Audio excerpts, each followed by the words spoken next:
In any type of practical initiation work, one of the first things that you need to become aware of is that we're surrounded by non-physical beings, and they're actually communicating with us all the time. If you're not fully conscious at the areas above the head, you will not be able to receive highly compressed information in the way that angelic beings would communicate with one another. It is possible to develop that capacity, but most human beings do not have it currently. For example, you might ask a person, why did you move to this place? And they may say, I really have no idea why, I just knew I had to be there. I knew I had to do that thing. And that's usually a sign that the impulse from the spiritual being went straight into the will and was not able to be received fully consciously at the higher centers. If we do not take in the impulses from the spiritual beings fully consciously, then in addition to the fact of it will then go into other centers of our development that are not quite as conscious, it can actually sometimes take on pathological forms. There's actually a type of spiritual imperative at this moment in human development for us to actually become conscious of communication with spiritual beings. If it doesn't happen, then certain pathological forms of the impulses they're trying to bring us will become more prominent in the world. And this is a very important part of classical initiation that has only come out in fragments, unfortunately, in modern metaphysics. And this is the central column of energy in the human energy body. This is the most fundamental large structure of energy in the human body, which is our vertical axis of energy.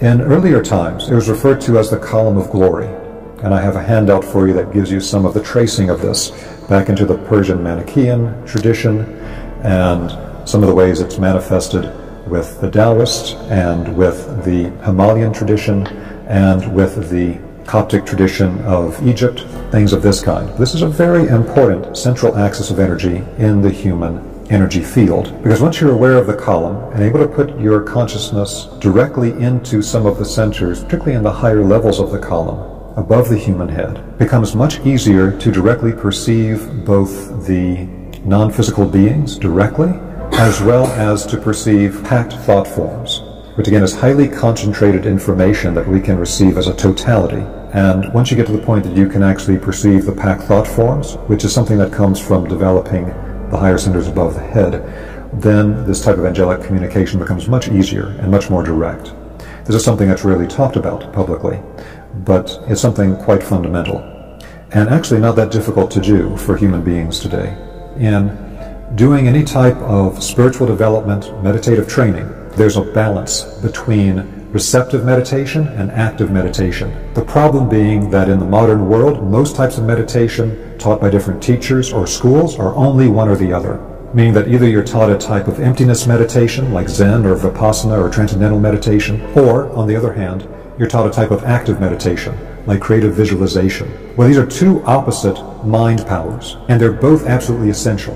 Developing the receptive meditation, where you can clear the mind and perceive what's actually empirically in front of you instead of constantly projecting stuff out, allows you to perceive spiritual realities as they actually are without contaminating them with our own projections. So that's essential. However, the other side is also essential, because what the creative visualization does is allows us to take action with the mind power. It allows us to craft or create things with the mind power. These two things have to go together. This activity of creating the elementals is something that's been known for a long time. One way that we sometimes generate particularly mind form elementals is through the third eye center. And you will see this illustrated in classical mythology with things like spiritual beings that are being born full-blown from the brow of Zeus, for example. That's actually an initiate consciousness illustration of the creation of an elemental being. Every human being is doing it. Just the difference is, do you know you're doing it or not? And what's the quality of that being? These self-generated elementals that we create, they can affect us negatively if they have a negative form to them, and affect other people negatively. Like if you're in a relationship with a person who's constantly generating negative thoughts, feelings, actions, you know the toll that takes on you. You walk into a room where that's been going on and somebody's generating those thoughts, feelings, or actions, you can feel it when you enter into the room. It has an effect externally. It has an effect on the person because they do it repeatedly. It begins to create a pattern in their subtle bodies. And in modern psychology, we refer to these as neuroses, or as psychological complexes, etc. But from an esoteric perspective, they've known about it for thousands of years, and they're the elemental beings that are generated. Now, particularly when you're children, Children are very susceptible to this, and so if the parents are constantly generating these detrimental elementals all the time with negative thoughts, emotions, etc., the children will start developing a psychological complex based on the constant impact. And then they'll start generating elementals of the same quality. 3 essential stages of spiritual discernment. The first essential stage is that we need to differentiate our conscious self from our reactive self, the reactive mind. This is pretty much Psychology 101 on the metaphysical path today.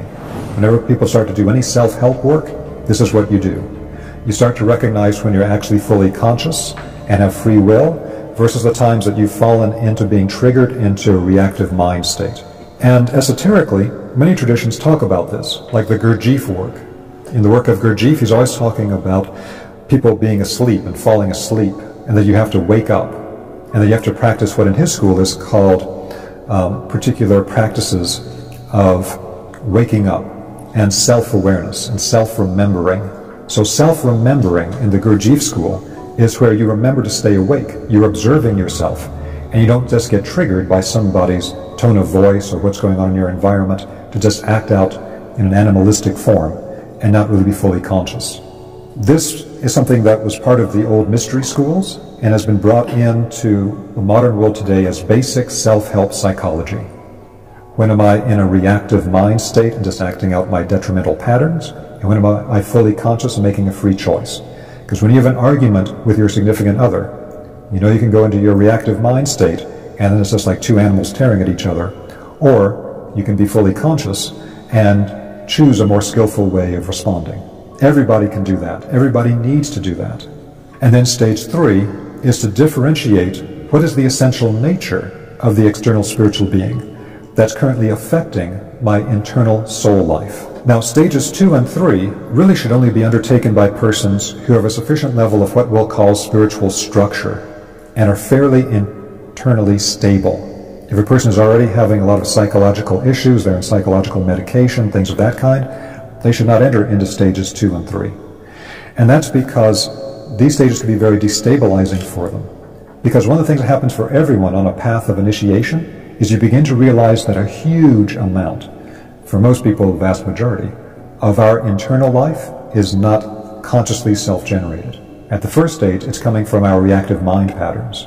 We're not really conscious that much at all.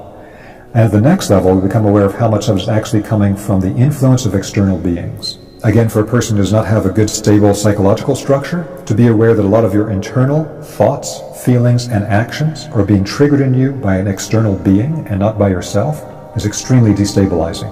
It's true, but nonetheless, not a good thing to focus on if you're highly psychologically unstable. But this is a core part of initiation work.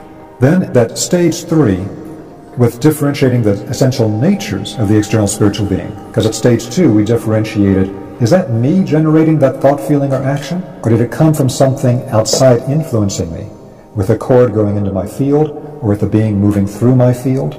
Once we can differentiate those two, which usually comes through particular meditative practices, we then will have to differentiate what kinds of beings are affecting us, because some are very true guides, and some maybe are not so dependable. That's why in classical work, like the work of St. Paul in the New Testament, he'll talk about you have to test the spirits, because not every spiritual being that approaches you is necessarily a being that is bringing a beneficial impulse, or a being that knows everything, or that has an agenda that's one we would want to sign on to. So we have to differentiate these beings. That's extremely important. One of the major problems in modern metaphysics is that we lost one of the old keys, which is that you need a minimum 3-fold differentiation of spiritual beings. What happened is it got simplified down to a 2-fold differentiation. There's the good beings, there's the bad beings. Good beings are light, bad beings are dark. That's not enough to differentiate.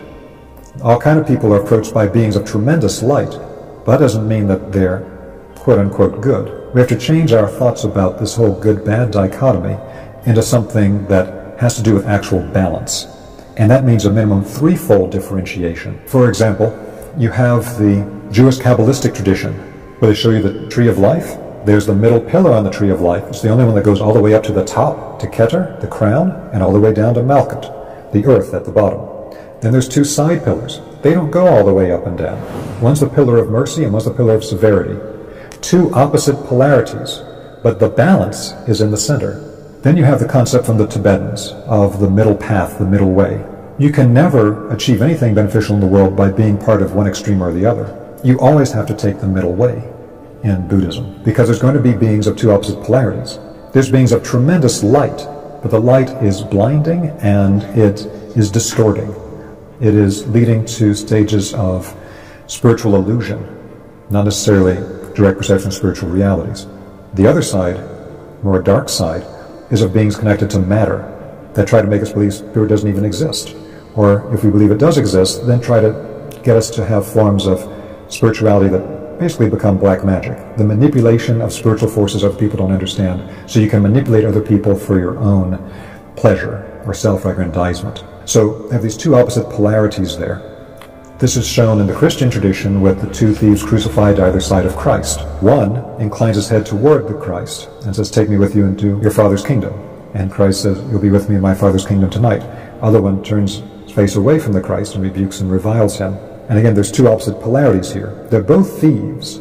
And in fact, the thief that turns to the Christ is still accepting that he's done something of a detrimental nature. So all these things are playing out the same basic reality. Now, one of the only forms of modern spiritual teaching that really reached a large extent of people that has this clearly represented is the work of Rudolf Steiner. You don't find it that many other places. And Steiner makes this really clear when he talks about these two opposing forces that he uses classical terms for. The unbalanced polarity toward the spiritual side is referred to as the Luciferic, because Lucifer means literally light bearer. And then the other side is referred to as Ahrimanic, because Ahriman, or Angra Mainyu, was the term for a dark being of the earth and materiality that pulled people's consciousness downward in the Persian Zoroastrian tradition. And it's important to understand that that concept of Ahriman, which you don't really see today outside of Zoroastrianism or Steiner, that concept after the Persian tradition became the concept of Set in the Egyptian tradition, and then as the Hebrews left Egypt and set up the Hebrew tradition, which became modern Judaism, that the concept of Set became Ha-Satan, and Ha-Satan means the adversary, which became our concept today of Satan. Lucifer and Satan were always understood classically as two extremely different, diametrically opposed spiritual beings and forces, and beings can be of either polarity. Now this is still understood by some people today. You can, for example, find Jesuits that will give public talks, and they clearly represent these as two completely different forces. But it's rare today. In most cases, certainly in Protestant Christianity, they completely mix them up into one thing. So it doesn't even make any sense anymore. How can Lucifer, this great being of light, be this dark sclerotic being in the earth with hellfire and all this sort of thing? Very different things that got mixed up here together. And it lost the capacity for differentiation.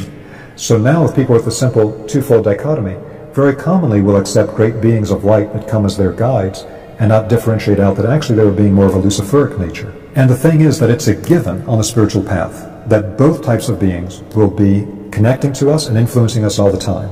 It's not like, oh, those other people out there. This happens to everybody. It's part of the system here that we're affected by all these beings all the time. The Luciferic beings give us all these great gifts, but also if we do nothing but follow their impulses, then you'll either become a heroin addict or you're going to end up with forms of spirituality that are completely illusory, and you're going to be unable to pay your taxes and get to work on time, and all these things that are not grounded, because they're constantly pulling you away. Or with the Ahrimanic beings, yeah, you'll pay your taxes and yeah, you'll get to work on time, but you're going to lose real spirituality, and all your spiritual knowledge will go to manipulating other people.